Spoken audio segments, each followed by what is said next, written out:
let's get started. So, it's our podcast number 18. This week, like not even this week, but this edition, we're going to talk about cloud security. More specific about a few topics that we want to highlight, like identity and access management, the attack surface, monitoring of compliancy, and then some additional like cloud security features that you can use to improve your security posture. And then especially on public cloud, encrypt everything. It's a good practice for everywhere, but like especially on cloud, it's always recommended to do that. You see that in every reInvent video and stuff like that from every cloud provider to encrypt everything. Also, I think they don't want to be bothered with having leaked unencrypted data, so that's why they probably recommend to do it. So yeah, maybe we can start with the first topip, like identity. I was already actually wondering why it took us so long to do a podcast on this topic, because actually it's something that we daily are talking about with our customers, what they need to do for security. So it's quite funny that we waited 18 episodes because we do this almost on a daily basis. That's probably the reason, like because we're so close up to it and you're constantly working on it. You don't expect it to be interesting or something. It's like, you're working with it daily, so you think like everybody's doing it already. No. I also think that companies don't always know what to implement, like what are the security controls to use, or what are they doing wrong, and that's why definitely. It's often a discussion between us and our customers, or between us and someone who is looking into deploying to the cloud or improving their cloud security. Like, what should you do? And I think the topics that you just mentioned are actually the topics that we then discuss where you need to do improvements. So indeed, to take the first kind of topic, identity and access management. Yep. Let's talk about AWS, because most of our deployments are on AWS. Identity and access management is the most difficult service and product to understand, to use correctly. Yeah, and it's quite funny because it doesn't look like that. It looks like maybe RDS or Aurora or Redshift is something really complicated. But IAM is more than just like adding users and groups. It's interwoven in the whole ecosystem of AWS. Like every single service will have IAM support in some way. So it touches all the services, and it's actually quite complicated to get right. You mean like do not attach like full admin to every service that you use, or to use like the little star symbol for everything? Like it doesn't work. I'm not gonna bother to find it out. Like we come across that so often. Like especially AWS has been around for quite some time, so I can understand in the beginning, but that's probably the reason why it's such a complex thing. Like everybody thinks it's just like users. You just create a user and then boom, and it just works, right? And if it doesn't work, you elevate the privileges until you have the highest privilege form, and then you have like kind of god accounts floating around with like static credentials and stuff like that. So it's just so easy to do. It's much more difficult to apply authorizations on a granular level. Yeah, so definitely. It's just so easy to then say, I will give you access to everything of S3, not just these objects to read, but just everything, because it's so easy to just say S3 star instead of going to look at the API calls, because actually the API calls in AWS, that's how there's a relation between the API call and an IAM. Like the user. The action that you will say you will have access to a specific resource, but what is the action? What action can you do on this resource? And those are actually the API calls. So if you do a get object, there's an IAM get object that you can put in there. But if unless looking into those API calls, it's so much easier to just put S3 star, and that's indeed what we see everywhere. So once we have discussions with the company how to improve security, well, we just have a look at IAM roles and the roles that are attached to a service, and then we say, okay, this developer can use this service. This role is attached to this EC2, so this developer can go to the EC2 and then use this role. And what can this role do? Okay, this role can read all the buckets, all the contents of the buckets on S3, for example.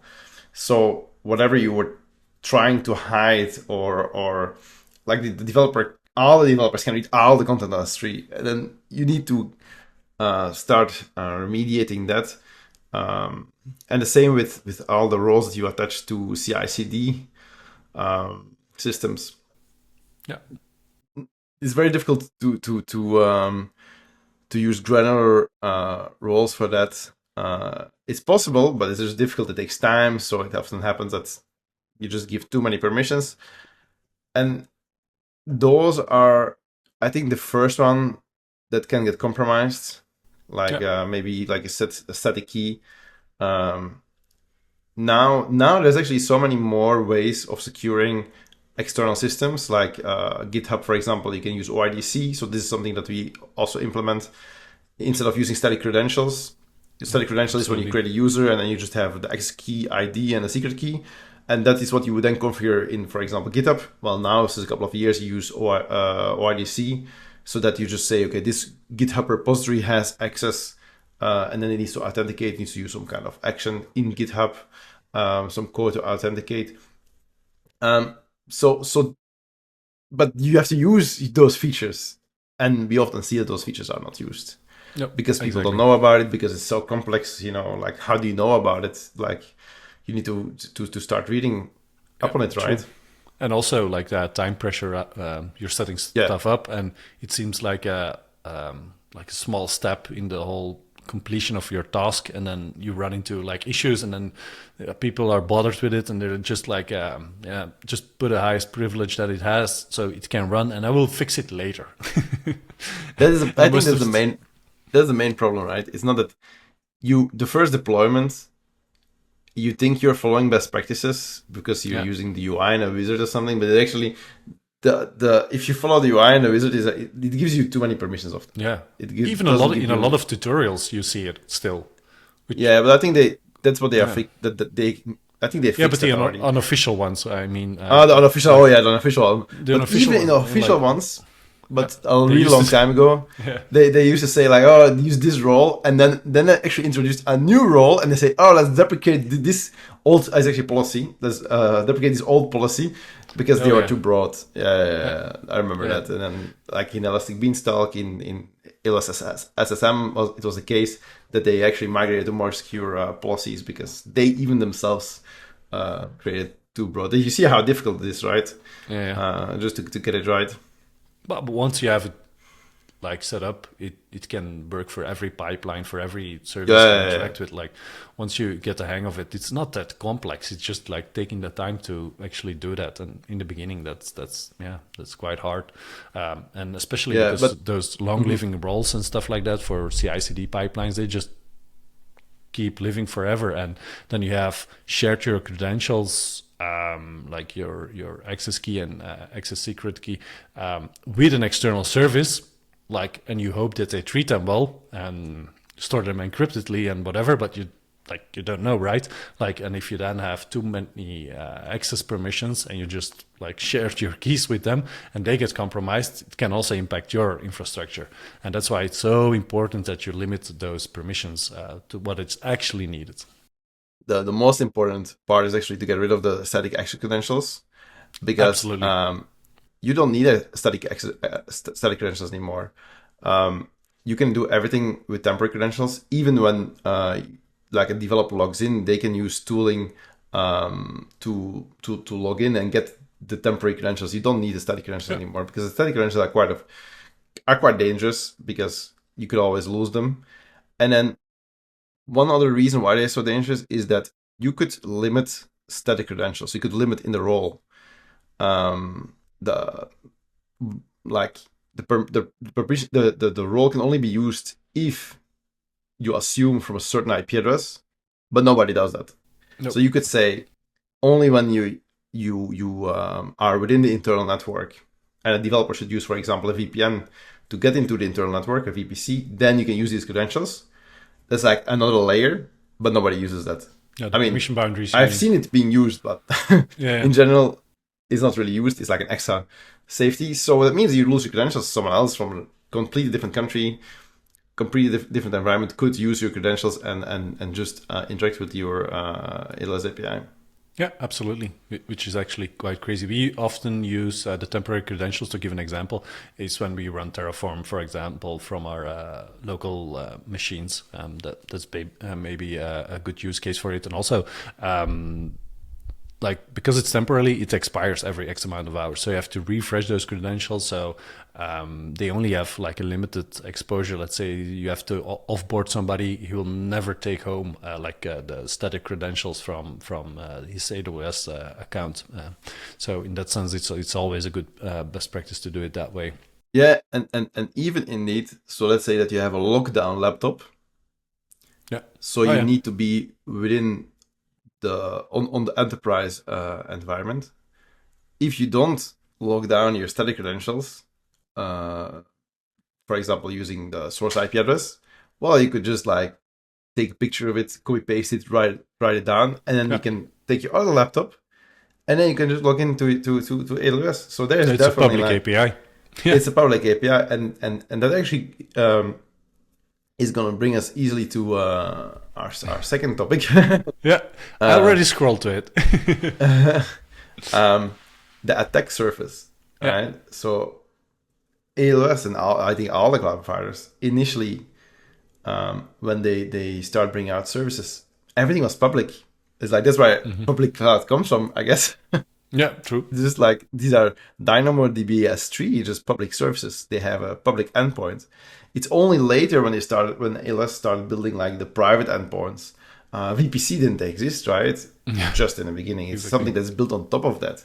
You just had first EC2 Classic, and then you could connect with S3 and with S3 and then SQS and all these like services that they had in the beginning, but those were all public. Yeah. And then you actually get like back in the day, it's like public IP address and then some private IP address, or what was it?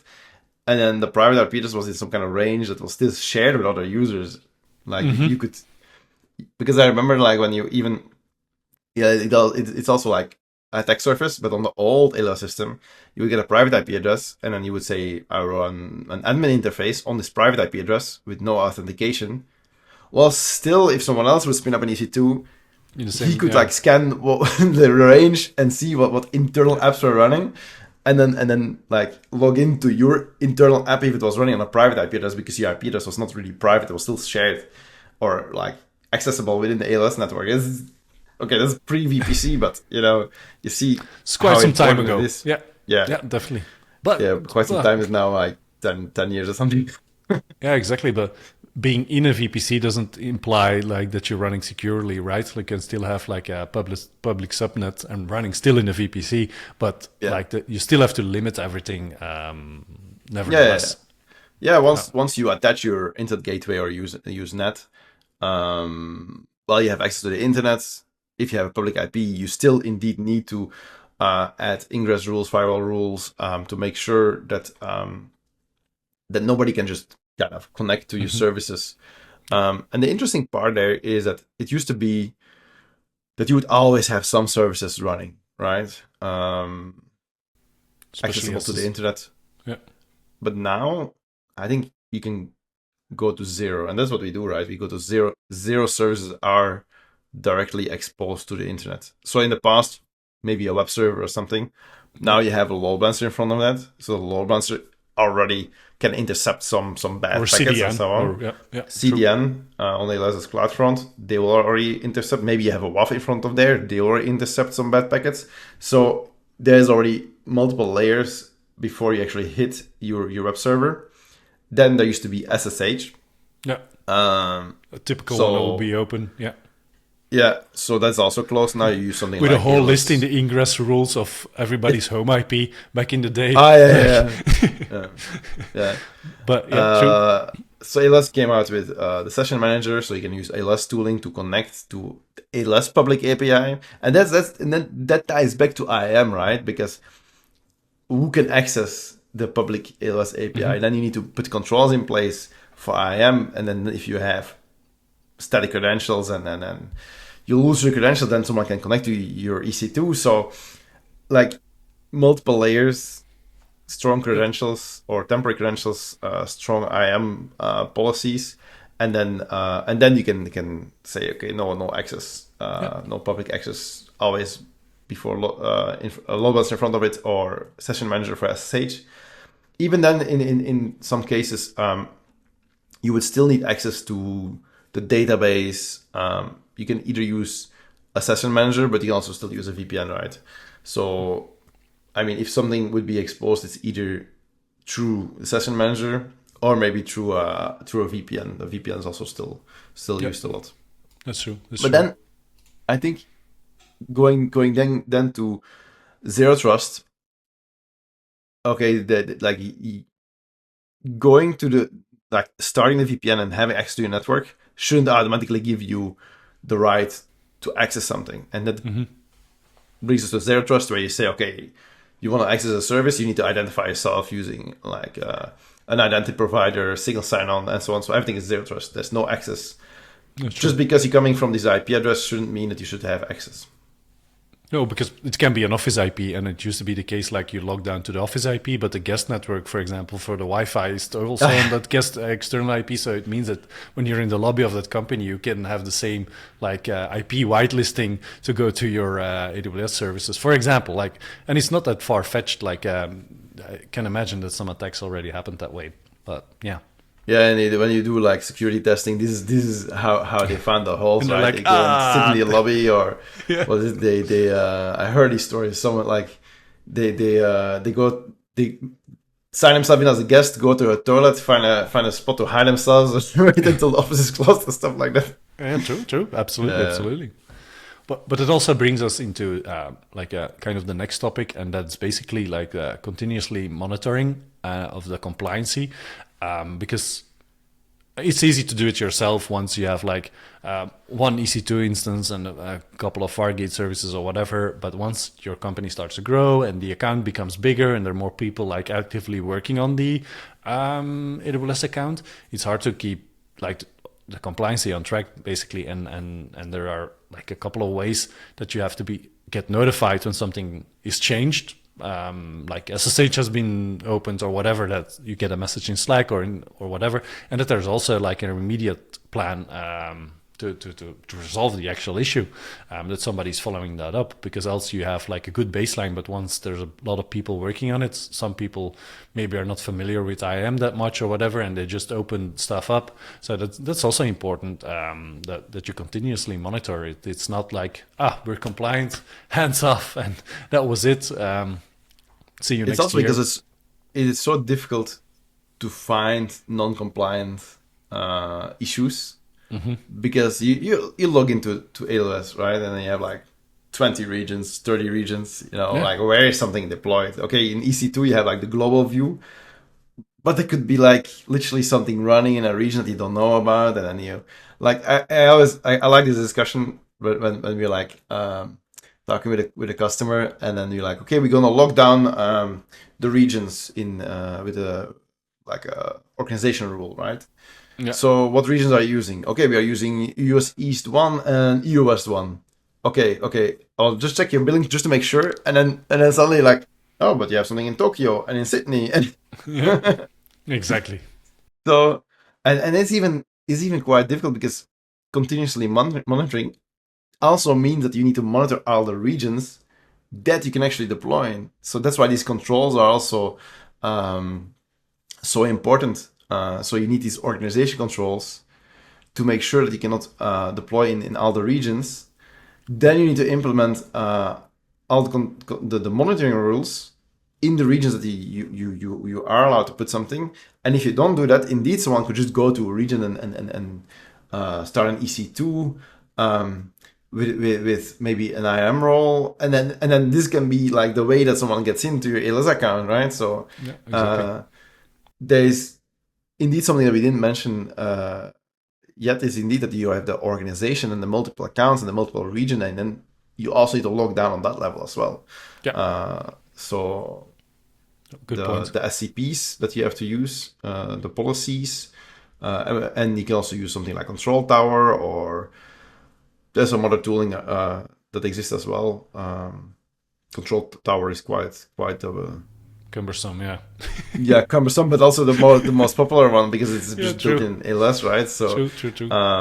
but yeah, you could like whatever you do in Control Tower, you can also do manually, right? So the policies that Control Tower Yeah, implements are manually, also quote unquote. but I mean, just looking down the regions, you don't need Control Tower, right?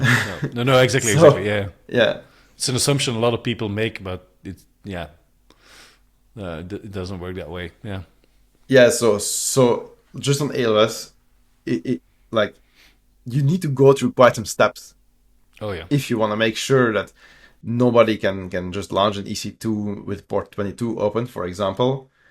You need to like, because you need to first say, okay, these are the regions I can deploy in, and in these regions that you can deploy, then you need to set up monitoring for every account that you have. Yeah. So if you have 10 AWS accounts, and some organizations have hundreds, Yeah, it's exactly. quite some monitoring, right? So it's Because not straightforward.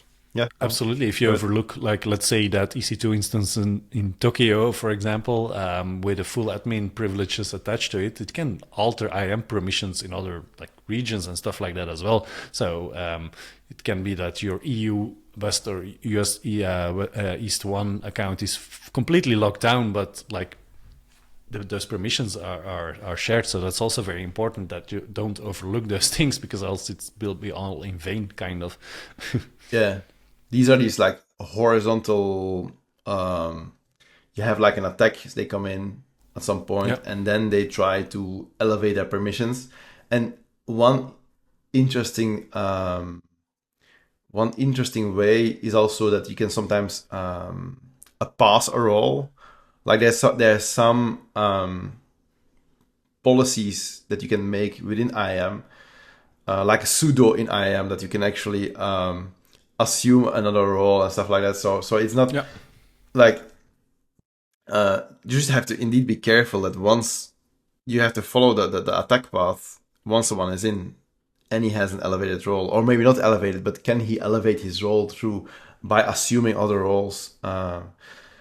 Because some of these sometimes you need to give a role an IAM permission, and if you give the IAM permission, if you are not careful with those IAM permissions in the policy, you can assume then them. they can assume other roles, and then that way they can gradually increase the permissions that they have, and then at some point they might find the data on S3, because then they have an S3 role and extract the data from S3, and then maybe going back to this attack surface, but then the other way around. So what we also do is egress.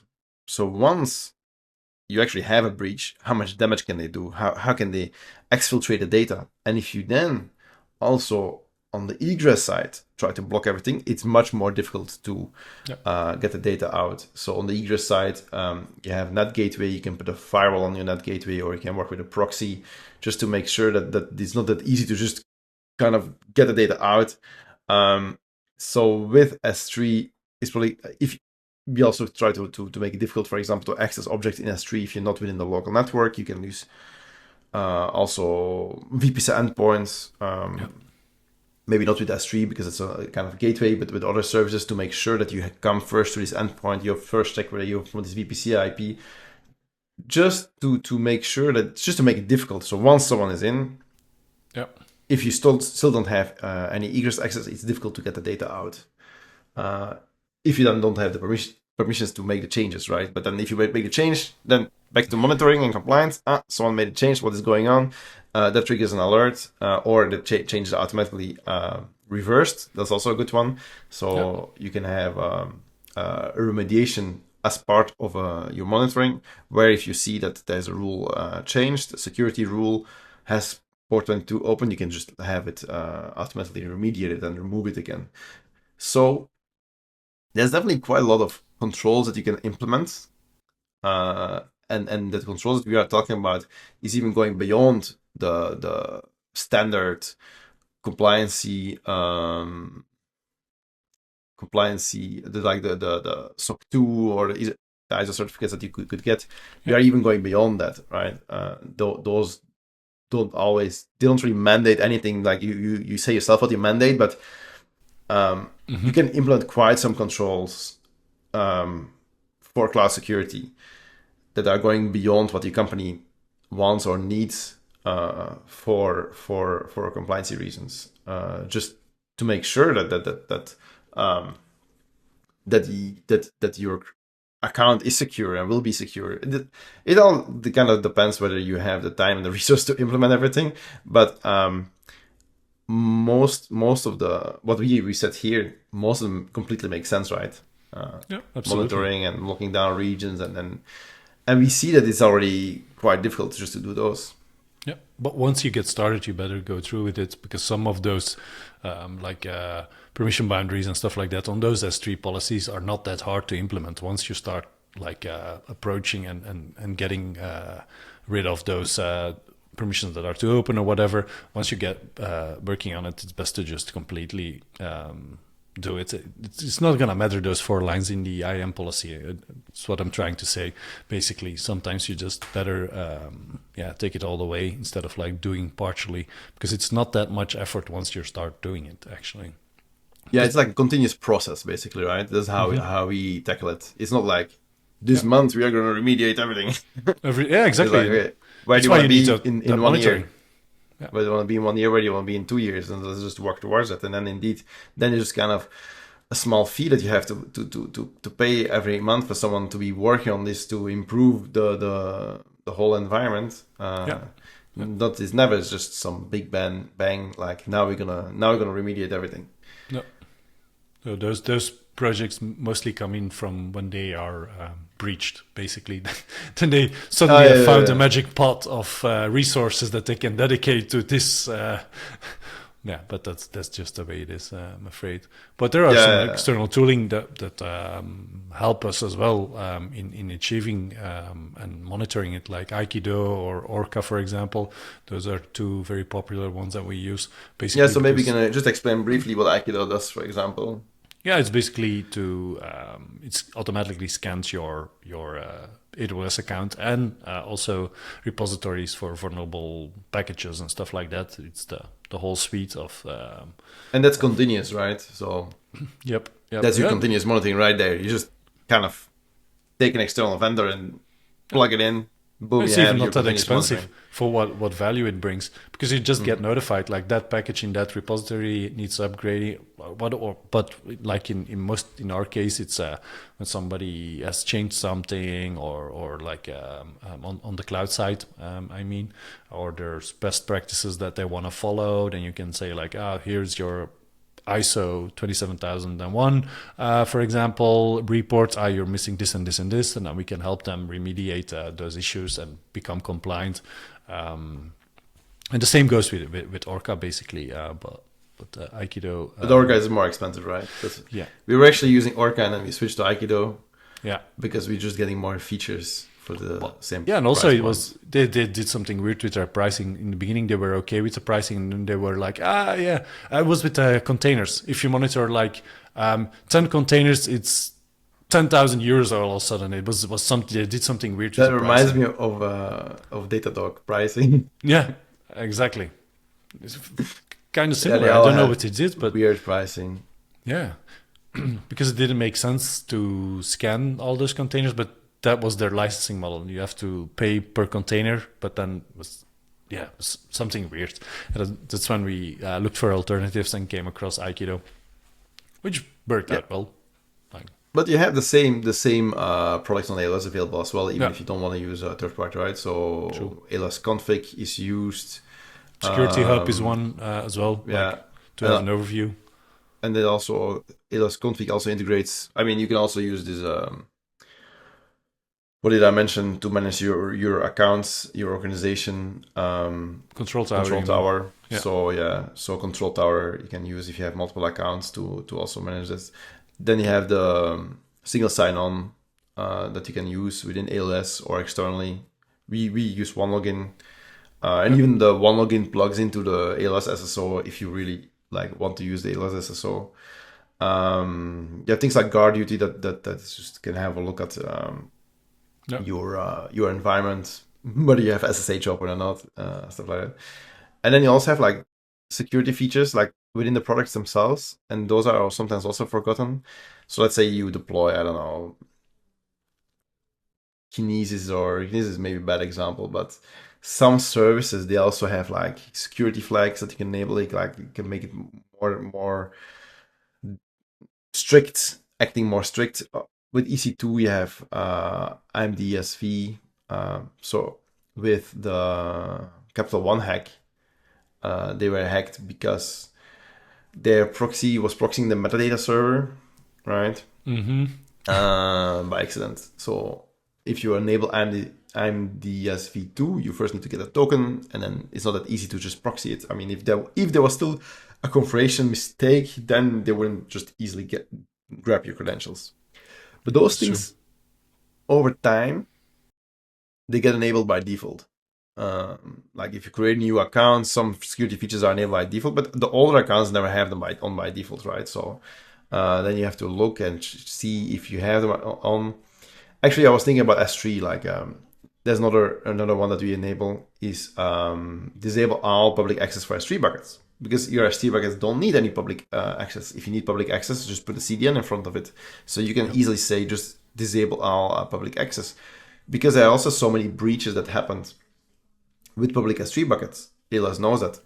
And that's why it's now default. It's now, if you open a AWS account, I think it's default blocked. Actually, now I don't know anymore. I thought if you open a new AWS account, is it by default blocked? I think so. Yeah, I think so, yeah. You have to open it. They changed relatively recently. Yeah. But in the past, it was just a feature. And then, so they bring out these features, and then you need to enable them. And then not everyone is on a new account, so you just need to enable them. And that's what we come across, I think. We come across a lot, like AWS accounts are almost never new, right? As in, a company started using AWS often like 5 years ago, and then those are not enabled by default, so you still need to go in and enable they miss those iterations. Yeah. That's why it's a continuous process as well, because AWS keeps innovating from their side, and it's not like a done job once you're compliant. For example, a good example is that IMDSV2, for example, that is one like not relatively new. It's already out for quite some time, but if you don't use it before, you don't have it enabled. Simple as that, I think. Because you don't know the implication of what is it going to do and stuff like that. Yeah, it can break stuff. So you just leave it. And also the same is true for encryption. If you now create an S3 bucket in the UI, it has encryption on by default as well. It's like, just use AWS KMS or not with your own key, but just some S3 embedded key, so that you at least have a trusted encryption, and it just comes for free, right? But bringing me to encryption, like something that you should probably enable by default, because the cost now to have encryption is so low. Like in the past, do you remember like these old EC2 instances, you would enable encryption and your performance would go down a lot. And now the EC2s or whatever RDS runs on, it's the same as it's the same instance type. It just another service, another service. They are optimized to actually do the encryption, so you don't get these penalties anymore, like these crazy penalties. So encryption at rest is a no-brainer. You do it for RDS, you do it for EC2, you do it for EBS, you do it for anything basically. And then using KMS gives you another layer within IAM to manage access, because you now can restrict access to the data. So you might give access to your infrastructure team to make changes to an S3 bucket, but maybe not the encryption key, so they cannot read the data. So you can still give S3 star by accident, but if you don't have access to the KMS key, you still cannot decrypt the object. So that's another safety mechanism, just right there. And then what you also do is a transit, right? So in transit, encryption in transit, do you connect to your database? Well, you can enforce encryption. Do you want to connect to S3? You can also in IAM enforce encryption. And these things are all off by default. So these are all things that you have to manually set. And maybe at some point they will be on by default, but right now they're not on by default, right? So these are all things that you have to think about.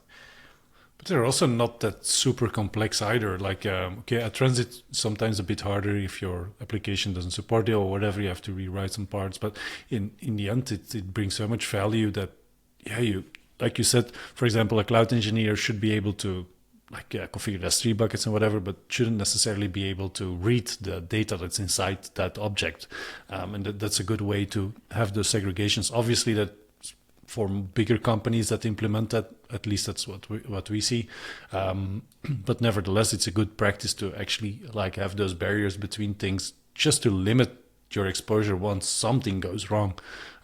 If, for example, an attacker steals some encrypted data, it's way less worse than unencrypted, obviously. And then, especially if it's such a low hurdle to actually enable it, it wouldn't make not much sense to not do it. Yeah, just like indeed sending unencrypted data over the wire means that you could just, if there's some other tooling somewhere that is listening on the packets, they could intercept the packets or they could mirror the traffic. But indeed, if it's encrypted, you cannot read it. So you kind of also want to make sure that you're doing something. As in, okay, we had a breach, but like, did we at least have some controls? Like, let's say that there is a 0-day exploit, right? Okay, you have all these controls, a 0-day exploit. Okay, but you can show to people we had all these controls, this 0-day exploit. We would have patched it if we knew about it, but it was a target attack, for example. So it was in the software. Someone maybe bought the exploit somewhere, which happens nowadays, and attacked our company using that vulnerability that we couldn't know about. When we have all these controls, so that's different than our S3 bucket was open to the world, so now your data is gone. They copied everything out of it. Yeah, it happens. Absolutely. So some things you can't control, but if you put all those layers in front of it, like let's say they exploit that 0-day, whatever, but they can't get the data out, or it's encrypted, or like it's actually sometimes frustrating if you see those use cases happening off attacks and you read about them in the news and then see how easily they could have been prevented. It's also, for example, all the services that come by default without authentication, like Elasticsearch, or it's like, we had Elasticsearch without authentication because that costs money, or like these other services, MongoDB. I don't know, MongoDB has no authentication, right? Yeah. But there are some services that just don't have authentication by default. So you just, if you can access the service, you can retrieve the data from it. So that's like I said, that's why you need the layers. Go first, breach some layers before you actually hit the service, and even then, when the service, you don't just put online and public a service without authentication if you have these layers. So if you make the mistake of not knowing that there is authentication, you still are protected by these layers. So it's about protecting, having multiple layers to try to make sure that the chance of being breached is kept to a minimum. That your security becomes an onion, or how do they say it? Like all those layers of stuff. It's a strategy. Yeah, exactly. Yeah. It's in all the books about compliance and information security. To talk about onions. No, I'm looking at. Yeah, and in the end, it shouldn't cost that much more. I mean, there's definitely a cost, but not like. You shouldn't multiply your cloud costs by. Oh no, definitely. Then you're doing something wrong. Exactly. Then you're doing something wrong. But and also, what I think is, go ahead. When you come to a company and they say you cannot do XYZ because of security, that's also wrong. I find it's like it should still be transparent, right? It shouldn't be like there shouldn't be, and that's actually the thing. It shouldn't take a month to launch EC2. Mm-hmm. Because how it would work in the old day is like, okay, I want to launch EC2. I will submit my architecture plan to the security team. They will review it, and then I can put it online. Now you should be able to put it online, and if you do something wrong, it will just be automatically deleted until or you should not even put it in the first place. with the controls in place, so that you automatically have everything compliant, and there's just no other way to do it. Yeah, it should be And ideally, serviceable. Yeah. ideally there should just be a checkbox in ALS that says only deploy compliant resources. Yeah, definitely. That, and then the team, like the security team, cloud team, can just define the guardrails basically that you have to follow, and then you can't do anything wrong, because you can't expect everybody to know everything about cloud security of every cloud provider or whatever. So that's more like the new role of a lot of teams where they switched over the last couple of years, I think. Yeah, indeed. Like I think everyone hates if you are blocked by the security team. Mm-hmm. So and what do? If you're blocked, you start looking for shortcuts. That's exactly. That's only human. I think you just want to progress your project. You wanna You don't mind if it's IMDS v2 or whatever. You just want to go forward with it. You want your thing done, and then people start sometimes taking shortcuts, and that's when a lot of bad stuff can happen, basically. So yeah, I think that was the philosophical part. Is a great ending, like how it should be and how it not should be. True. Yeah, I think we covered every topic that we wanted to cover this week.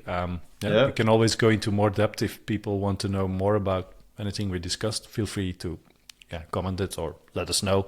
Always happy to explain some parts of it into more depth, because we touched things briefly, but especially like IAM and stuff like that, you basically can talk hours and hours about it. Yeah, just about IAM. We can start looking at some IAM rules.